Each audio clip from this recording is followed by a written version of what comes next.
सभी साथियों का स्वागत अभिनंदन। मैं स्वागत करता हूं आप सभी का हमारे इस छोटे से परिवार ज्ञानार्थ अकेडमी में। आज जो हम जिस विषय पर चर्चा करने वाले हैं, आज जो हमारा ये सेशन होने वाला है, ये होने वाला है राजस्थान के भूगोल पर। और राजस्थान के भूगोल के कुछ महत्वपूर्ण प्रश्नों का संकलन हम आपके लिए लेके आए हैं, जो प्रत्येक एग्जाम में पूछे जाते रहे हैं। और इनके साथ ही उनसे जुड़े हुए तथ्यों पर भी हम इस कक्षा में प्रकाश डालेंगे। आप सभी से निवेदन है कि आप इस क्लास को पूरा देखें और अपने साथियों के साथ जरूर शेयर कीजिएगा। बहुत महत्वपूर्ण क्लास होने वाली है, क्योंकि आपको आने वाले एग्जाम में इस क्लास से कोई ना कोई प्रश्न देखने को मिलने वाला है। चलिए बढ़ते हैं सबसे पहले प्रश्न की ओर। पहला प्रश्न क्या है कि राजस्थान के भौतिक प्रदेशों को, देखिए हम इस क्लास में जो है राजस्थान की ज्योग्राफी के जो हमारा पहला टॉपिक होता है, जब भी हम राजस्थान की ज्योग्राफी पढ़ते हैं तो पहला टॉपिक हम पढ़ते हैं राजस्थान के भौतिक प्रदेश। तो भौतिक प्रदेशों से संबंधित जो जितने भी तथ्य हैं उनकी हम चर्चा इसमें करने वाले हैं। तो हम जुड़ते हैं, देखते हैं पहला प्रश्न हमारा क्या है। पहला प्रश्न है कि राजस्थान के भौतिक प्रदेशों को या हम के भौतिक विभागों को कितने भागों में बांटा गया है। देखिए मुख्यतः जो हम पढ़ते हैं, जो ऑथेंटिक बुक्स के अनुसार है, वो बांटा गया है 4 भागों में। कितने भागों में? 4 भागों में। हालांकि अलग अलग जो भूगोलविद है उन्होंने अलग अलग भागों में बांटा। जैसे हम बात करते हैं वीसी मिश्रा साहब की, उन्होंने 7 भागों में बांटा है। ठीक है, इसी प्रकार से अन्य लोगों ने अलग अलग भागों में बांटा। तो ये जो प्रश्न है ये महिला पर्यवेक्षक में आया गया था। अब हम बात कर लेते हैं राजस्थान के भौतिक प्रदेशों की।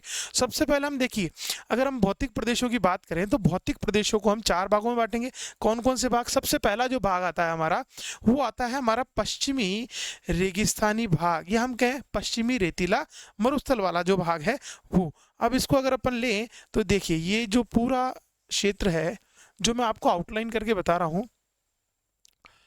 ये पूरा का पूरा जो क्षेत्र है इसको हम कहते हैं पश्चिमी रेगिस्तानी भाग या पश्चिमी रेतीला मरुस्थल। और इसमें अगर हम बात करें, इसकी चर्चा करें कि इसमें कितने जिले आते हैं, कितने जिलों में ये फैला हुआ है, सबसे पहले इसके नाम की चर्चा कर लेते हैं। इसको कहते हैं हम लोग पश्चिमी रेतीला मरुस्थल। इसी को भारत का महान मरुस्थल कहा जाता है। इसी को हम थार का रेगिस्तान भी कहते हैं। क्या कहते हैं? थार का रेगिस्तान। तो याद रखिएगा इसके बहुत सारे नाम हैं, तो उसी में एक नाम ही है पश्चिमी रेतीला मरुस्थल या पश्चिमी मरुभूमि। अब इसकी बात करें हम लोग तो इसमें कितने जिले आते हैं, तो इसमें जिलों की अगर चर्चा कर ले हम लोग तो जिले आते हैं इसके अंदर 12। कितने आते हैं? 12। मोटी मोटी बात करें कि भारत के कितने राज्यों में फैला हुआ है, तो भारत के जो है ये 4 राज्यों में फैला हुआ है। कितने राज्यों में? 4 राज्यों में। कौन कौन से? देखिए ये गुजरात के अंदर भी, कच्छ का रण भी इसी का भाग माना जाता है। तो एक तो हमारा गुजरात, एक हमारा राजस्थान हो गया, एक हमारा पंजाब हो गया, और एक हमारा हरियाणा। हरियाणा का जो कुरुक्षेत्र है, कहा जाता है कि ये भी इसी का भाग है। हरियाणा का जो कुरुक्षेत्र वो इसी का भाग माना जाता है। तो पंजाब हो गया, हरियाणा हो गया, गुजरात हो गया, राजस्थान हो गया। हालांकि इस पंजाब हरियाणा में बहुत कम क्षेत्र भाग है, और गुजरात का कच्छ का रण इसी का भाग माना जाता है। तो थार के रेगिस्तान में जो है 4 राज्य आते हैं। और जिले जो है, राजस्थान की बात करें, इस पश्चिमी रेतीली भाग की बात करें तो उसमें 12 जिले आते हैं। कौन कौन से आते हैं? पहला हो गया जैसलमेर, दूसरा बाड़मेर, तीसरा बीकानेर, ये मुख्य रूप से बड़े जिले हैं। चौथा हो गया हमारा जोधपुर। फिर ये जो गंगानगर हनुमानगढ़ है ये भी इसी का भाग माना जाता है। पांचवा, छठा, सातवां हो गया चूरू, आठवां हो गया झुंझुनू, नौवां सीकर, 10वां नागौर, 11वां पाली और 12वां जो है जालोर। तो कुल मिलाकर इसमें जो 12 जिले हो गए। हालांकि इसको हम अगर भागों में डिवाइड करें, पुनः इसको वापस भागों में डिवाइड करें तो 2 भागों में डिवाइड करते हैं, जिसमें हम ये देखते हैं कि ये वाला जो पार्ट है इसको इस प्रकार से नागौर, चूरू, झुंझुनू, सीकर वाले शेखावटी प्रदेश को, और ये पाली और ये जालोर को। तो ये वाला पार्ट तो हमारा कहलाता है पश्चिमी रेतीला भाग, और ये कहलाता है अर्ध मरुस्थल, अर्ध शुष्क मरुस्थल। ये तो शुष्क मरुस्थल हो गया, ये अर्ध शुष्क मरुस्थल हो गया। इसके भी कई पार्ट है, जैसे यहाँ पर जो है वो बालू का मुक्त प्रदेश पाया जाता है, बालू का मुक्त प्रदेश। तो ये हो गया हमारा पहला भाग, जिसको हम कहते हैं पश्चिमी रेतीला मरुस्थल। और इसकी अगर और चर्चा करें हम लोग तो ये टोटल 61.11% भूभाग में फैला है। पूरे राजस्थान का सबसे बड़ा भौतिक प्रदेश है, लगभग 61.11% क्षेत्र इसके अंतर्गत आता है। और बात कर लें तो 40% जनसंख्या इसमें निवास करती है। इसीलिए कहा जाता है कि विश्व का सर्वाधिक जनसंख्या घनत्व वाला मरुस्थल कौन सा है? थार का मरुस्थल है। बात करते हैं जनसंख्या की, तो यहाँ पर लगभग 40% जनसंख्या निवास करती है। इसके अतिरिक्त इस पूरे क्षेत्र में जो है वो पेट्रोलियम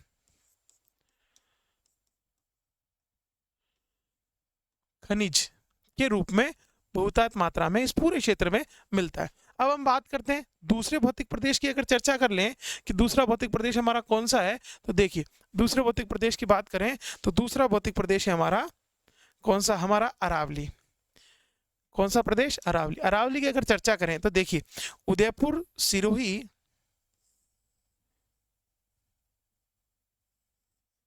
राजसमंद, अजमेर, जयपुर, अलवर, ये वाला जो पूरा पार्ट है, ये वाला, इस पूरे पार्ट को हम क्या कहते हैं? इस पूरे पार्ट को हम कहते हैं अरावली। क्या कहते हैं? अरावली। हालांकि मैंने इसको जिलों से बांटा है, कभी भी भौतिक प्रदेश जो है वो जिलों से नहीं बांटे जाते। ये देखिए ये पूरा क्षेत्र जो है ये क्या कहलाता है? अरावली कहलाता है।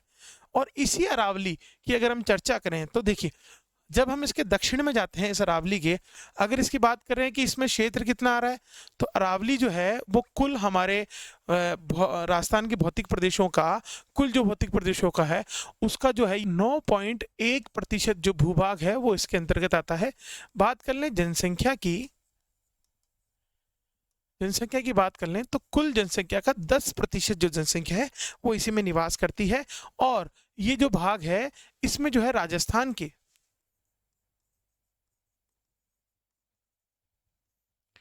7 मुख्य जिले और 13 आंशिक रूप से अगर हम बात करें तो टोटल 13 जिले इसमें आते हैं। कितने आते हैं? 13 जिले इसमें आते हैं। तो मुख्य रूप से जिलों की बात करें तो 7 जिले। कौन कौन से जिले आते हैं? तो बात करें 7 मुख्य जिलों की तो सिरोही, उदयपुर, राजसमंद, अजमेर, जयपुर और अलवर, ये हमारे 7 मुख्य जिले हैं। और इसके अंदर हम भीलवाड़ा, चित्तौड़, डूंगरपुर, प्रतापगढ़ और दौसा का कुछ हिस्सा भी इसके अंतर्गत सम्मिलित करते हैं और कुल ये 13 जिले हो जाते हैं। तो याद रखिएगा कितने जिले हैं? 13 जिले हैं। मुख्य जिलों की बात करें तो 7 जिले। इसको हम जो है राजस्थान का जल विभाजक की कहते हैं। क्या कहते हैं? जल विभाजक। विभाजक क्या होता है कि जब कोई भी 2 अफवाह श्रेणियां जो होती है, अफवाह क्षेत्र जो होते हैं उनको बांटने वाला, कि एक क्षेत्र ऐसा है कि इसके एक तरफ वाली अफवाह क्षेत्र अलग हो जाएगा, इसके एक तरफ वाला अफवाह, जैसे हम बात कर ले मोटा मोटा तो इसके इस तरफ वाले जो हैं सारे के सारे अरब सागर में जाते हैं और इसके इधर वाले जो हैं सारे के सारे बंगाल की खाड़ी में। तो कुल मिलाकर ये जो है ये जल विभाजक का कार्य भी अरावली करता है। चलिए ये अरावली का हो गया। बात कर लेते हैं यहाँ की जनसंख्या तो मैंने बताई दी आपको। मिट्टियों की अगर बात कर लें तो यहाँ पर जो पाई जाती है वो पाई जाती है पर्वतीय मिट्टियाँ। कौन सी? पर्वतीय मिट्टियाँ। पर्वतीय मिट्टियाँ कौन कौन सी? लाल लोमी हो गई, लाल कच्छारी हो गई और इसके अतिरिक्त लाल काली मिट्टियाँ हो गई और जो हमारी लेटराइट मिट्टी होती है डूंगरपुर में पाई जाती है, वो सभी पर्वतीय मिट्टियाँ इस पूरे क्षेत्र के अंदर मिलती है। बात कर ले इसके निर्माण की तो अरावली जो है वो विश्व का सबसे पुराना पर्वत है। पुराना भी है और याद रखिएगा ये भी कैसा है? वलित पर्वत है। जैसे हमारा हिमालय है नवीन वलित पर्वत, वैसे ही ये पुराना वलित पर्वत है जो कि कौन से काल का है? ये है हमारा प्री कैम्ब्रियन काल का। ये है हमारा प्री कैम्ब्रियन काल का। बहुत प्रश्न पूछा जाता है कि विश्व की सबसे पुरानी चोटियां कौन सी? अरावली। कौन से काल की? प्री कैम्ब्रियन काल की। कौन से पर्वत है? वलित पर्वत है। जब ये अपनी चरम अवस्था में, अर्थ ये है कि जब इनका उत्थान हुआ था तो ये लगभग 11,000 मीटर ऊंचे थे। मतलब हमारे जो आज का एवरेस्ट है उससे भी ऊंचे थे। कौन? अरावली। चलिए बढ़ते हैं आगे और हम अगला जो है भौतिक प्रदेश वो देख लेते हैं। अगला जो भौतिक प्रदेश है वो है हमारा पूर्वी मैदानी भाग। कौन सा है? पूर्वी मैदानी भाग। अगर हम इसको अलग कर दें, अलग कर दें अरावली को, तो देखिए अरावली के जो पूर्वी भाग में है और हाड़ौती के पठार के पश्चिमी भाग में, उसको हम कहते हैं पूर्वी मैदानी भाग।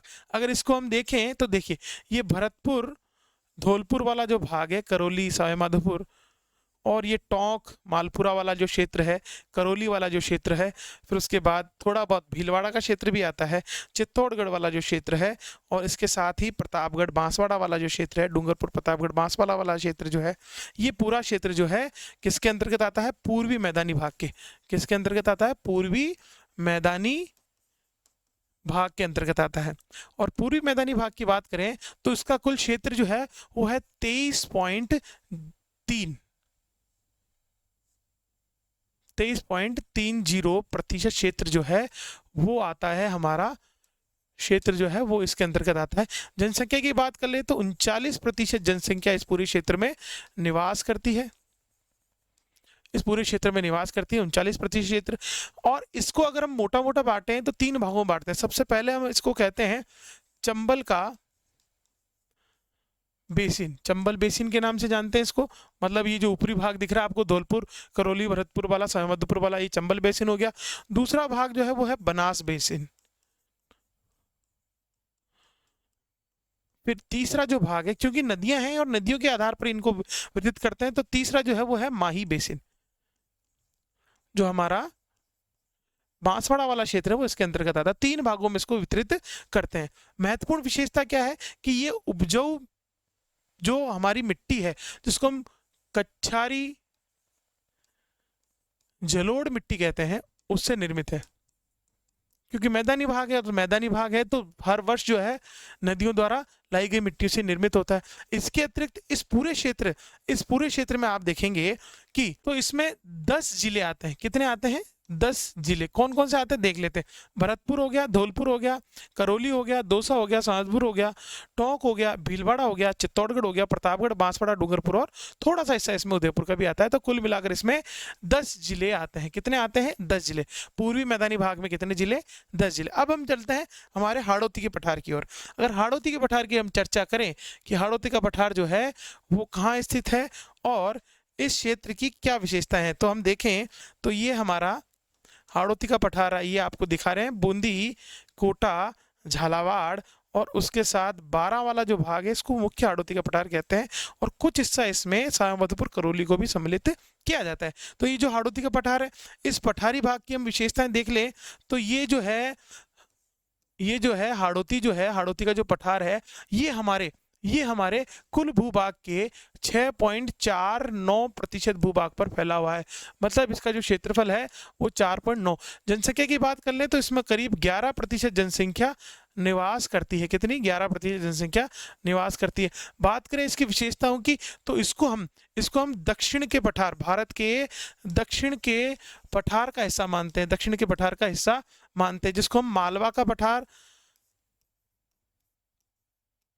के पठार का हिस्सा इसको माना जाता है। दक्कन का पठार, मालवा का पठार, दक्षिण के पठार का हिस्सा इसको माना जाता है। विंध्यन क्रम का हिस्सा इसको माना जाता है। बात करते हैं इस पूरे क्षेत्र की, तो यहाँ पर पाई जाती है लावा युक्त चट्टानें। क्या पाई जाती है? लावा युक्त चट्टानें। और ये जो क्षेत्र है ये राजस्थान का सर्वाधिक वर्षा वाला क्षेत्र है। कौन सा है? सर्वाधिक वर्षा। इसलिए इसको हम कहते हैं कि ये अति आर्द्र प्रदेश के अंतर्गत आता है। अति आर्द्र प्रदेश, जो कि 80 से लेकर 120 सेंटीमीटर तक वर्षा वाला क्षेत्र है हमारा हाड़ौती का पठार। बात करते हैं इस पूरे क्षेत्र की, तो इसमें जो है काली मिट्टी प्रमुखतः पाई जाती है। क्या पाई जाती है? काली मिट्टी। क्योंकि लावे जो से निर्मित जो मिट्टी होती है वो काली मिट्टी होती है। सर्वाधिक जो है ये कपास के लिए, कपास और गन्ने के लिए उपयुक्त मानी जाती है काली मिट्टी। तो ये पूरा जो है हमारा हाड़ौती का पठार हो गया। और ये जो मैंने है थोड़ा थोड़ा आपको जो है इस पूरे भौतिक प्रदेश के बारे में बताया। चलिए अगले प्रश्न की ओर चलते हैं। बहुत अच्छा प्रश्न है हमारा कि राजस्थान की प्री कैम्बियन चट्टानों के आधार पर आधारभूत वर्गीकरण किसने किया। मतलब राजस्थान का प्री कैम्बियन चट्टानों के आधार पर वर्गीकरण किसने किया, तो ये किया A.M. हेरोन महोदय ने। बहुत महत्वपूर्ण है A.M. हेरोन। 2 एग्जाम में पूछा गया है। कंप्यूटर निरीक्षक 2022 में पूछा गया है, 2015 के अंदर महिला पर्यवेक्षक के अंदर भी ये प्रश्न पूछा गया। अब देखिए यहाँ टॉर्से, कृष्णन, कॉल्सन ये भी दिए हैं, पर इनके जो नाम है वो सही नहीं लिखे।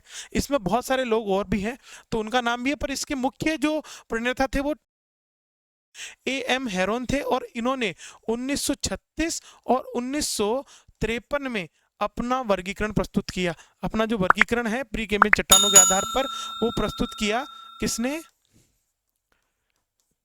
A.M. हेरोन ने, याद रखिएगा A.M. हेरोन ने। बहुत महत्वपूर्ण प्रश्न है। आगे बढ़ते हैं अगले प्रश्न की ओर। अगले प्रश्न की ओर बढ़े तो राजस्थान का कौन सा भौगोलिक अंचल सबसे प्राचीनतम? बहुत अच्छा प्रश्न है। राजस्थान पुलिस कांस्टेबल 2018 और 2018 की सेकंड शिफ्ट दोनों में पूछा गया था। और इसका जो सही आंसर आएगा, देखिए अभी हमने चर्चा की कि अरावली विश्व के सबसे प्राचीनतम पर्वत है। कब के हैं? और ये जो है ये है प्री कैम्ब्रियन काल के। कब के हैं? प्री कैम्ब्रियन काल के। और ये प्री कैम्ब्रियन काल की अगर चर्चा करें तो ये कब से कब तक का है? तो ये है हमारा 54 करोड़ वर्ष से लेकर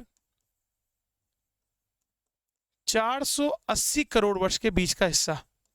और इसका जो अंतिम काल था, प्री कैम्ब्रियन का जो अंतिम काल था, उसमें जो है अरावली की उत्पत्ति होती है। तो सबसे पुराना कौन हो गया? अरावली। हमारे राजस्थान के जो भूभाग है, जो हमने बांटे हैं, भौतिक भाग बांटे हैं, वो कौन कौन से काल के हैं, कौन कौन से हैं? तो हम बात करते हैं सबसे पहले किसकी बात करें? सबसे पहले हम बात करें हमारे इस रेतीले प्रदेश की, पश्चिमी रेतीले प्रदेश की। तो इसका जो माना जाता है, ये माना जाता है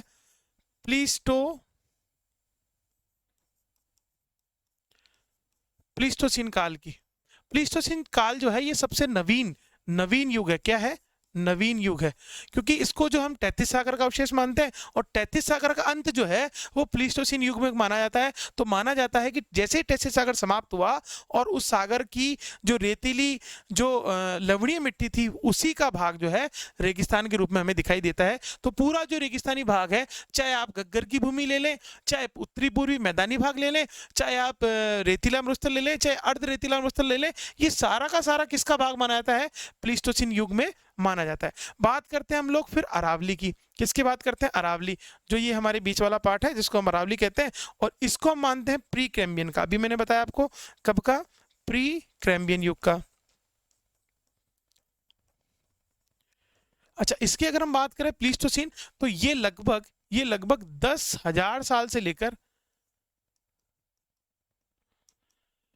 20 लाख वर्ष बीच का हिस्सा है, और 20 लाख वर्ष के बीच का हिस्सा है। और इसी प्लीस्टोसीन युग में माना जाता है कि हमारा जो ये पूर्वी जो मैदानी भाग है, ये भी प्लीस्टोसीन युग के अंदर ही हुआ। प्रारंभिक प्लीस्टोसीन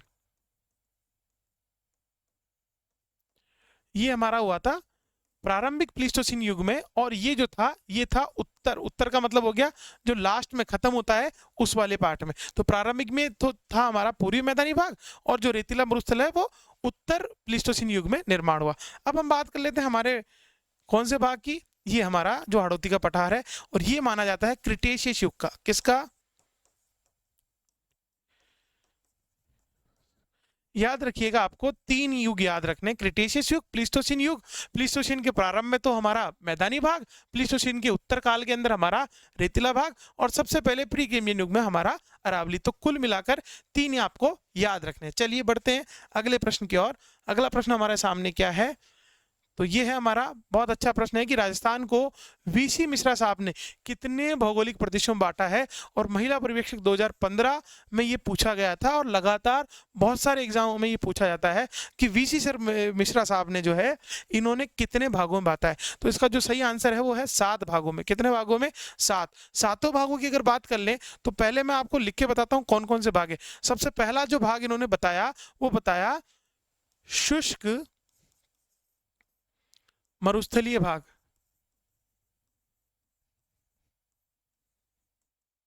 दूसरा इन्होंने बताया अर्धशुष्क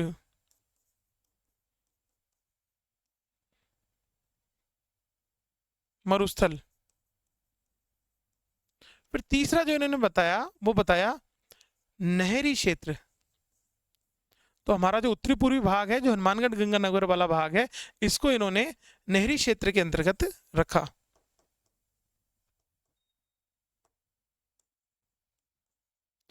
चौथा जो भाग इन्होंने बताया इस पूरे भूभाग का, वो बताया अरावली प्रदेश। और अरावली के लिए बता दूं, इन्होंने इस दक्षिणी अरावली प्रदेश को ही अरावली प्रदेश के नाम से जाना। फिर हमारा जो पांचवा प्रदेश है, इन्होंने बताया कि पूर्वी कृषि व औद्योगिक प्रदेश।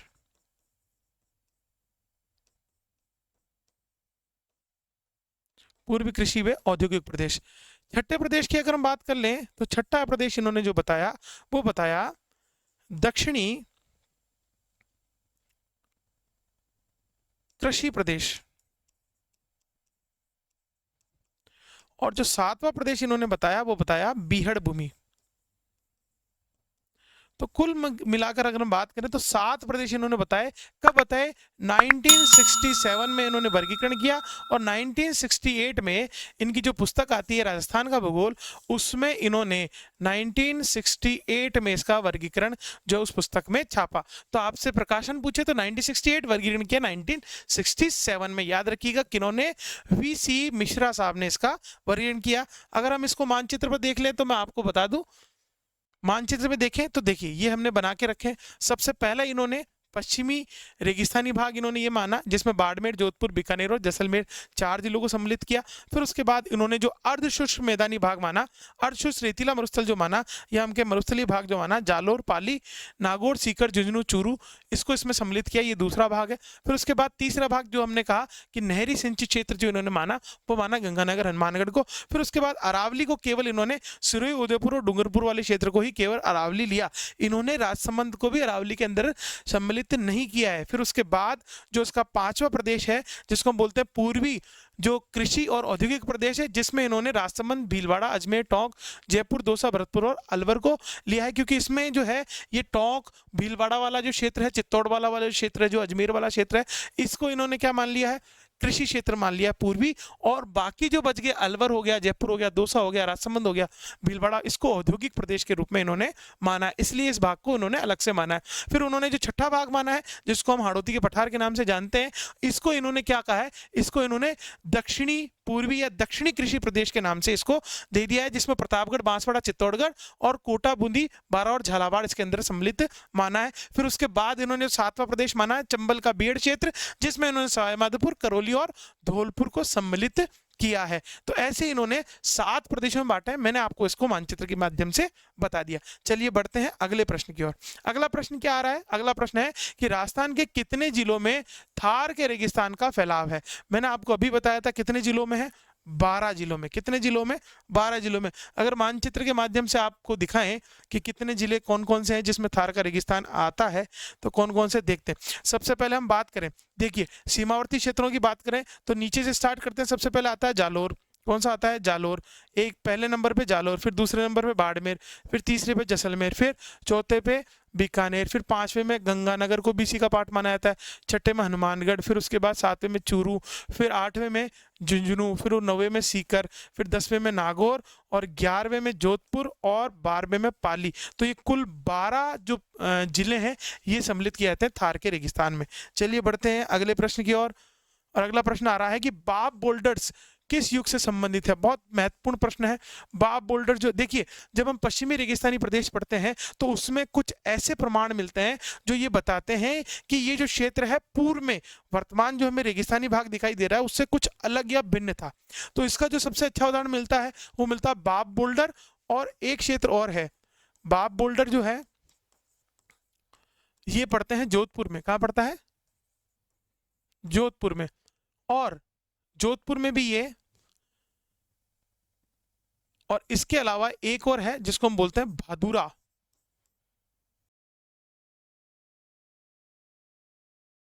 बालूकाश्म,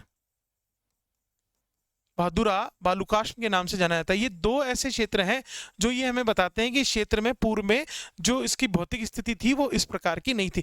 बाब बोल्डर्स है क्या? देखिए ये जो है ये हिमानी कालीन, जब राजस्थान में हिमानी कालीन अवशेष है, हिमानी कालीन अवशेष का अर्थ ये हो गया कि इस क्षेत्र में पाए जाने वाले जो गोल पत्थर होते, बोल्डर क्या होते हैं, देखिए गोल जो पत्थर होते हैं, कभी आपने हरिद्वार गए हो या हरिद्वार के आसपास के क्षेत्र में अगर आपने देखे हो तो गोल गोल पत्थर मिलते हैं, तो उसी प्रकार से इस बाप बोल्डर, बाप जो क्षेत्र है जोधपुर में, उसमें आपको गोल गोल पत्थर दिखाई देते हैं, जिस पर कि हिमानी के रगड़ खाने या हिमानी से घिसने के अवशेष मिलते हैं, क्योंकि हिमानी बहने वाले क्षेत्रों में इस प्रकार के बोल्डर्स पाए जाते हैं। तो जोधपुर में बाप बोल्डर रेगिस्तानी भाग में मिलने का अर्थ यह है कि पूर्व में कभी इस पूरे क्षेत्र में हिमानी गतिविधि पाई जाती थी। हिमानी क्या होती है कि ऊंचे पर्वतीय क्षेत्रों में जो बर्फ है जब नीचे नदी के रूप में बहने लगती है तो उसको हिमानी कहते हैं। तो कुल मिलाकर हिमानी कालीन जो अवशेष है या हम के हिम के जो अवशेष है वो कहाँ मिलते हैं, बाप बोल्डर जोधपुर में। इसी प्रकार से भादुरा बालुकाश्म जो है ये राजस्थान के उत्तरी पश्चिमी हिस्से में, मतलब हनुमानगढ़ गंगानगर के दक्षिणी भाग की बात करें तो वहां पाया जाता है, जो कि भादुरा से लेकर बसंतगढ़ के बीच में ये पाया जाता है। और ये जो है ये अवशेष पथरीली काली चट्टानों के अवशेष इसमें मिलते हैं। तो हम कहें कि पथरीली रेगिस्तानी भाग में है ये काली चट्टानों के अवशेष, जो कि बताता है कि यहां पर कभी पहले क्या था, यहां पर पहले कभी जो है समुद्री क्षेत्र था, मतलब तैतीस सागर के परमाणु के अंदर माना जाता है किसको, भादुरा बालुकाश्म को, क्योंकि इस पूरे क्षेत्र में आपको पथरीली चट्टानें पाई जाती है, तो इसको हम भादुरा बालुकाश्म के नाम से जानते हैं। याद रखिए बाप बोल्डर्स कब के हैं, बाप बोल्डर्स जो है वो कार्बोनिफेरस युग के हैं। कब के हैं, कार्बोनिफेरस युग के। प्रश्न पूछा जाता है कि कार्बोनिफेरस युग के संबंधित अवशेषों में कौन कौन आता है, तो वो आता है बाप बोल्डर्स। कार्बोनिफेरस युग हुई जिसकी हमने अभी बात की कि क्रेम्बियन युग जो हमने पढ़ा उससे बाद में जो स्टार्ट हुआ जो पेलियोजोइक काल है उसी में आता है कार्बोनिफेरस युग, जिस समय पूरी पृथ्वी पर जो है कार्बन, इसका अर्थ ये हो गया कि पूरी पृथ्वी पर जो है सर्वाधिक मात्रा में पेड़ पौधों का जो है फैलाव था, उसी को हम कहते हैं कार्बोनिफेरस। कार्बन और फेरस, फेरस मतलब लकड़ियां, और जो हमारा लोह क्षेत्र है उसकी बात कर रहे हैं, आग्नेय चट्टानों की बात कर रहे हैं, आग्नेय चट्टानों की कार्बोनिफेरस युग की बात कर रहे हैं। चलिए बढ़ते हैं अगले प्रश्न की ओर।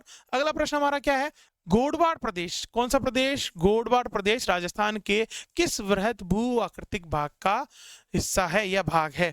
तो देखिए कौन कौन से प्रदेश है, पहला दे रखा है पूर्वी मैदानी भाग, दूसरा दे रखा है पश्चिमी शुष्क प्रदेश, फिर हमारा आ रहा है गग्गर प्रदेश, और चौथा आ रहा है हाड़ौती प्रदेश। तो इसका जो सही आंसर है वो है हमारा पश्चिमी शुष्क प्रदेश का भाग माना जाता है गोडवाड़ प्रदेश। गोडवाड़ प्रदेश हम किसको कहते हैं, तो लूणी का जो बेसिन क्षेत्र है, लूणी नदी का जो बेसिन क्षेत्र है, पश्चिमी रेगिस्तानी भाग का जो दूसरा भाग है अर्धशुष्क मैदानी भाग है, और अर्धशुष्क मैदानी भाग का जो दक्षिणी हिस्सा है जिसको हम लूणी का बेसिन क्षेत्र बोलते हैं, उसी को हम क्या कहते हैं, उसी को हम कहते हैं गोडवाड़ प्रदेश। तो याद रखिएगा कि लूणी नदी का जो बेसिन है, लूणी नदी का जो बेसिन क्षेत्र है उसको क्या कहा जाता है, उसको कहा जाता है गोडवाड़ प्रदेश। मानचित्र के माध्यम से देखें तो ये देखिए ये हमारा जालोर वाला जो हिस्सा है, इस वाले पार्ट को हम क्या कहते हैं, गोडवाड़ प्रदेश कहते हैं। अर्धशुष्क मैदानी भाग का जो हिस्सा है वो ये है गोडवाड़ प्रदेश, लूणी का बेसिन क्षेत्र। ठीक है, चलिए आगे बढ़ते हैं अगले प्रश्न की ओर। चलिए देखते हैं राजस्थान के कौन से क्षेत्र में तारा बालुका स्तूप पाए जाते हैं। देखिए बालुका स्तूप क्या होता है, स्तूप क्या होता है कि रेगिस्तानी भाग में जो रेत के टीले होते हैं अलग अलग आकृतियों में पाए जाते हैं, उनको स्तूप कहते हैं, बालुका स्तूप कहते हैं। तो उसी में बहुत फेमस प्रश्न है कि तारा बालुका स्तूप कहाँ पाए जाते हैं, कौन से क्षेत्र में पाए जाते हैं।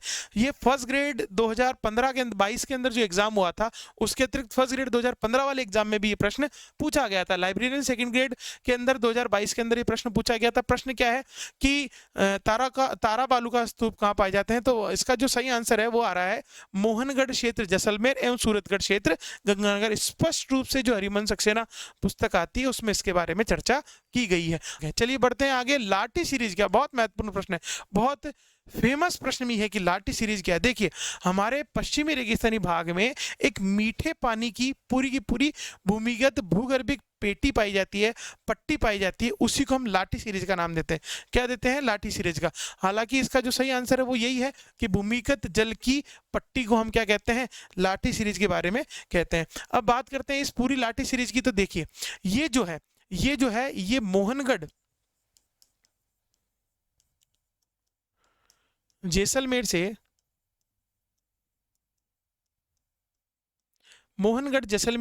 पोखरण तक फैली हुई है। मोहनगढ़ जैसलमेर से पोखरण तक फैली हुई है। इसकी हम चर्चा कर लें। चलिए ये देखिए पोखरण से लेकर मोहनगढ़ जैसलमेर तक की लाठी सीरीज फैली हुई है। कुल इसकी लंबाई जो है वो 64 किलोमीटर है। कितनी है? 64 किलोमीटर। यहीं पर एक जैसलमेर के अंदर जो है एक कुआं है। कुआं क्या है? जिसका नाम है चांदन नलकूप। चांदन नलकूप। और ये पूरे क्षेत्र के लिए मीठे पानी का एकमात्र स्रोत है, या हम कहें इस पूरे क्षेत्र में मीठे पानी का एकमात्र स्रोत है, जहां इस पूरे क्षेत्र को पेयजल उपलब्ध करवाया जाता है चांदन नलकूप के माध्यम से। जैसलमेर में स्थित है। बात करते हैं इस पूरे क्षेत्र में पाई जाती है, ये जो आपको ग्रीन कलर की दिख रही है, ये क्या है? ये है सेवन घास। क्या है? सेवन घास। सेवन घास क्या है? देखिए, सेवन घास जो है एक प्रोटीन युक्त घास है। प्रोटीन युक्त लंबी घास है, जो कि गोडावन गोडावन जो हमारा पक्षी है, जो पक्षी है उसके लिए, गोडावन पक्षी के लिए बहुत महत्वपूर्ण है। और उसकी जो है फेवरेट घास है कौन सी? सेवन घास। और इसी सेवन घास को लोकल भाषा में क्या कहते हैं? लीलोण कहा जाता है। क्या कहते हैं? लीलोण कहते हैं। किसको? सेवन घास को जैसलमेर वाले क्षेत्र में लीलोण कहा जाता है। अब बात करें इस पूरे क्षेत्र की, तो ये जो क्षेत्र है ये जैसलमेर के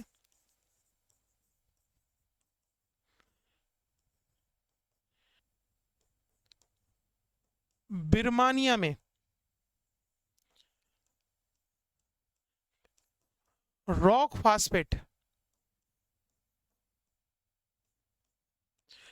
फास्फेट के जमाव मिलते हैं। इस पूरे क्षेत्र में बिरमानिया जैसलमेर में रॉक फास्फेट के जमाव मिलते हैं। तो ये हमारा जो है लाठी सीरीज है, और इसी को हम लाठी सीरीज के नाम से जानते हैं। लगभग 64 किलोमीटर लंबी है। भूलिएगा मत, याद रखिएगा, बहुत महत्वपूर्ण प्रश्नों में से एक है, राजस्थान में पूछे जाने वाले में। बात करते हैं अगले प्रश्न की, और की राजस्थान में अरावली प्रदेश में राज्य के कुल कितने जिले सम्मिलित हैं? अभी हमने बात की रेगिस्तानी भाग में, उसमें जो है 12 जिले सम्मिलित थे। अब हम बात करें कि अरावली में कितने हैं, तो देखिए अरावली में मैंने आपको बताया था कि वैसे तो मुख्य रूप से 7 ही जिले हैं। कितने हैं? 7 जिले हैं। बट अगर थोड़ा थोड़ा क्षेत्र और माने तो कुल जो है वो 13 जिले सम्मिलित है। किसमें?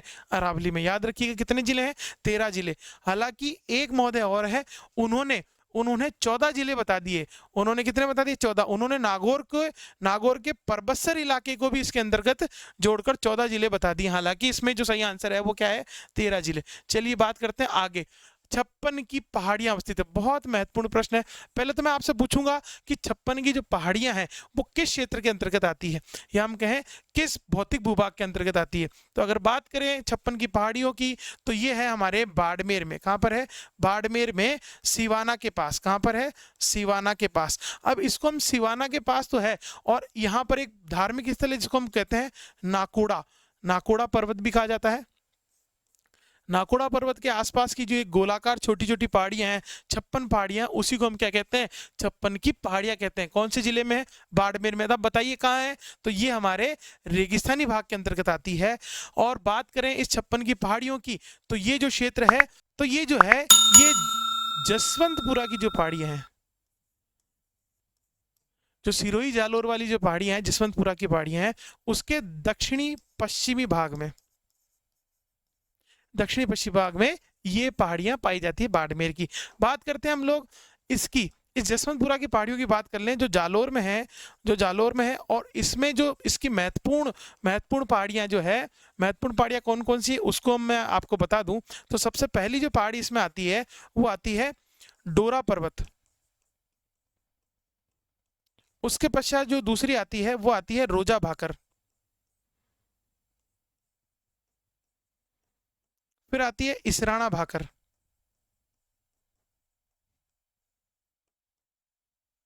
फिर आती है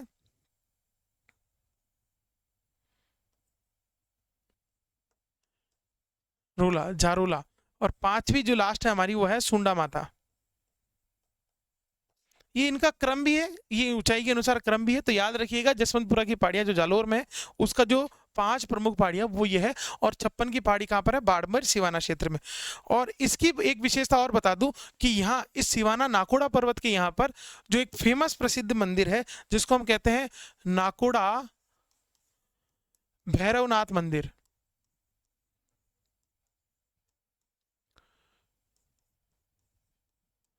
और नाकोड़ा जो है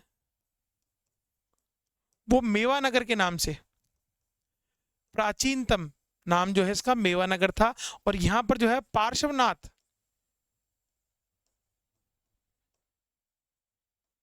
जैन मंदिर स्थित है।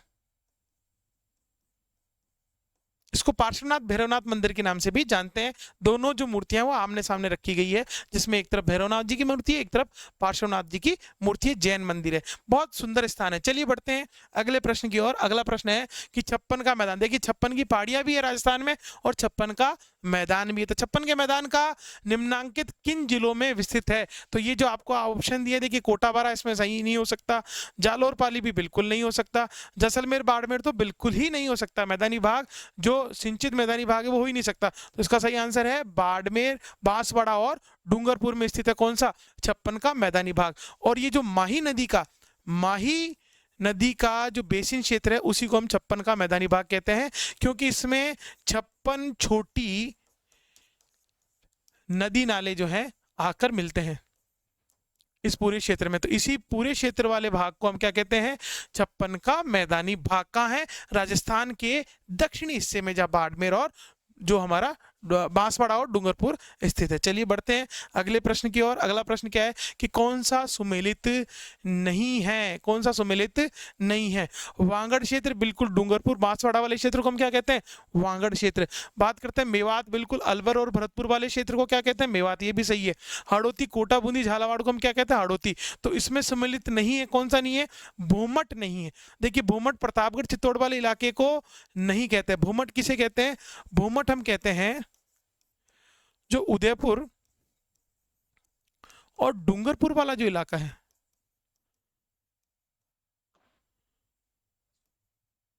क्षेत्र जो है जिसमें बांसवाड़ा भी सम्मिलित होता है,